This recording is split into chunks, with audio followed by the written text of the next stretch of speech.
নমস্কার, এমটেলের চ্যানেলে আরেকটি ভিডিওতে সকল বন্ধুদের স্বাগত। আজকের ভিডিওতে দেখাবো কিভাবে প্লাজো প্যান্ট কাটিং এবং সেলাই করতে হয়। তো প্রথম থেকে শেষ পর্যন্ত ভিডিওটি যদি দেখেন তাহলে নতুনরাও শিখে নিতে পারবেন। এখানে কাপড় নিয়েছি আমি 2 মিটার। তো প্রথমে আমার এখানে কাপড়টিকে খুলে সমান 4 ভাঁজে ভাঁজ করে নিতে হবে। ভালোভাবে সমান 4 ভাঁজে ভাঁজ করে নেওয়ার পর কাপড়টিকে এভাবে রেখে দিয়ে তারপর উপর দিকে ছোট বড় কাপড় থাকলে তাহলে একটি দাগ দিয়ে সোজা করে নিয়ে নেবে। তারপর 2 ইঞ্চি আমার রাবারের জন্য রেখে তারপর ঝুলের মাপটি নিয়ে নিতে হবে। ঝুল যা থাকবে তার থেকে 1 ইঞ্চি বেশি নিতে হবে সেলাইয়ের জন্য। এরপর এখান থেকে আমি নিয়ে নেব হাইয়ের মাপটি। হাইয়ের মাপ যেখানে শেষ হবে সেখান থেকে আমি নিয়ে নেব হিপের মাপ। হিপ যা থাকবে 4 দিয়ে ভাগ করে আর এক্সট্রা 3 ইঞ্চি বেশি নিতে হবে। তো সেমভাবে আমি কোমরের দিকেও নিয়ে নেব, কোমর যা থাকবে আর 3 ইঞ্চি বেশি নিয়ে নিতে হবে। তো এভাবে দাগগুলি দেওয়ার পর দাগগুলি এখন আমি মিলিয়ে দেব। এখানে আর একবার আমি বুঝিয়ে দেখাচ্ছি। তো এখানে ঝুলের মাপটি নিয়ে নিয়েছি 2 ইঞ্চির পর থেকে টোটাল ঝুলের মাপটি নিয়েছি। তারপর এখানে হাইয়ের মাপ, তারপর হাই যেখানে শেষ হচ্ছে সেখান থেকে হিপের মাপ, তারপর কোমরের মাপ। এই দাগগুলি এই স্কেলের সাহায্যে আমি এখানে মিলিয়ে দিয়েছি। এখন দাগ অনুযায়ী কেটে নিচ্ছি। এবার কেটে নেওয়া হয়ে গেলে তারপর এখন সেলাই করব।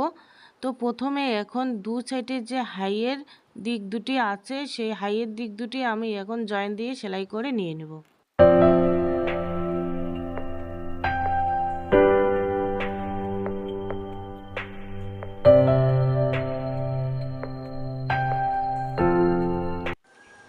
এবার পায়ের মুহুরির দিকে এভাবে 2 ভাঁজ করে নিয়ে একটি পাকা সেলাই দিয়ে দিতে হবে।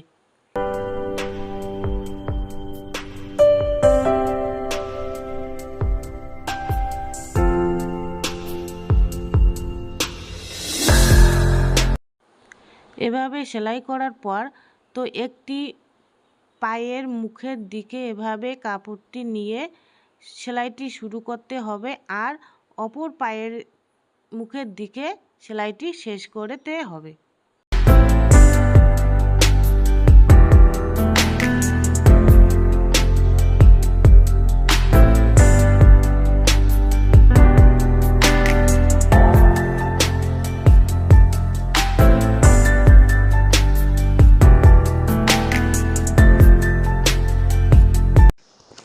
এভাবে সেলাই করার পর তারপর কোমরের দিকে আমি রাবার লাগিয়ে নেব।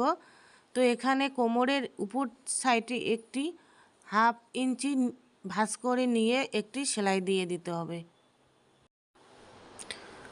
এভাবে সেলাই করা হয়ে গেলে তারপর এখন আমি রাবার নিয়ে নেব। রাবারটি কোমর যত থাকবে তার থেকে অর্ধেক নিয়ে আর 3 ইঞ্চি বেশি নিতে হবে। তো এভাবে রাবারটি জয়েন দিয়ে সেলাই করার পর তারপরে মেন কাপড়ে এভাবে বসিয়ে তারপর কাপড়টি ভাঁজ করে নিয়ে একটি এখানে লব সেলাই দিয়ে দেব। এখন এই রাবারটি লাগানোর পর প্লাজো প্যান্টটি আমার কমপ্লিট করা হয়ে যাবে।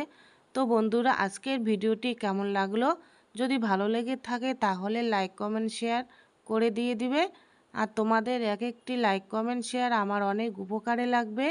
আর যদি তোমরা নতুন কেউ হয়ে থাকো তাহলে প্লিজ চ্যানেলটিকে সাবস্ক্রাইব করে দিয়ে আমার পাশে থাকবে। তো এভাবে আমার প্রথম থেকে শেষ পর্যন্ত ভিডিওটি দেখার জন্য অনেক অনেক ধন্যবাদ।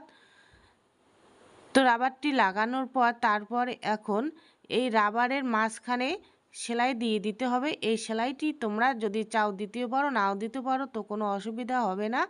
তো আমি এখানে দেখিয়ে দিচ্ছি। তো এভাবে টেনে টেনে সেলাই দিয়ে দিতে হবে। তো এই মাঝখানে 2টি সেলাই দিতে পারো, নাও দিতে পারো। তো আমি এখানে এই সেলাইটি দিয়ে দেখাচ্ছি। তো যখন এই সেলাইটি দিয়ে দিবে রাবারের উপর, তো রাবারটি তখন এই টেনে টেনে নিয়ে তারপরে সেলাইটি দিয়ে দেব। তো এই পর্যন্ত আমার ভিডিওটি এখানে শেষ করেছি। ভালো থাকবে, সুস্থ